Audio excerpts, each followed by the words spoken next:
Welcome to ABC campus. आज हम company law में आई कैप के स्प्रिंग 2016 की अटेम्प्ट से एक पास्ट एग्जाम का क्वेश्चन डिस्कस करेंगे।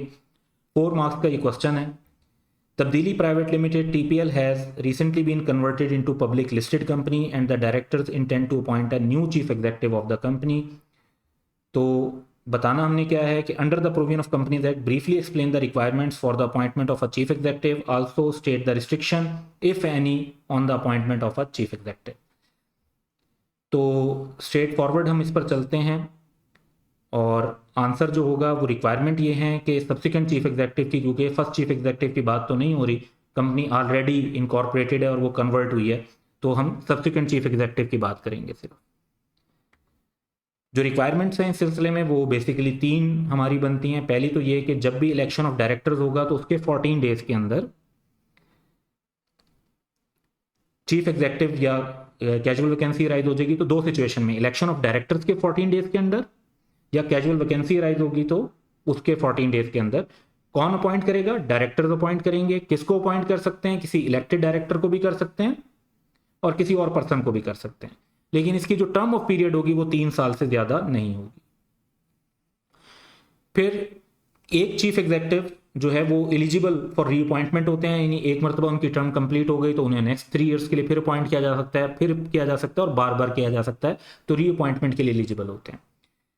फिर फर्दर ये रिक्वायरमेंट है कि जो चीफ एग्जीक्यूटिव जब रिटायर होते हैं तो वो कंटिन्यू कर सकते हैं to perform his functions until कि उनकी जगह नया चीफ एग्जीक्यूटिव अपॉइंट ना हो जाए। इसमें 2 एक्सेप्शंस हैं। एक तो ये कि अगर नॉन अपॉइंटमेंट सक्सेसर उनकी फॉल्ट की वजह से ना हो रही हो, क्योंकि वो शायद डायरेक्टर की मीटिंग में कोई मसला डाल रहे हैं या कोई इस तरह का इशू कर रहे हैं, या जहां पर चीफ एग्जीक्यूटिव को एक्सप्रेसली टर्मिनेट किया गया हो यानी रिमूवल हुआ।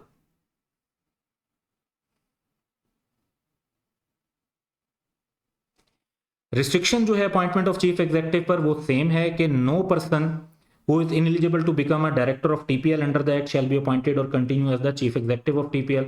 जो शख्स डायरेक्टर नहीं बन सकता वो चीफ एग्जीक्यूटिव भी नहीं बन सकता।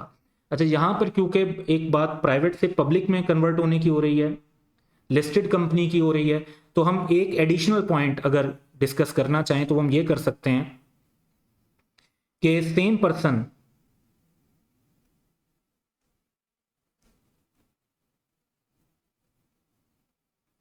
चीफ एग्जीक्यूटिव और चेयरमैन नहीं हो सकता।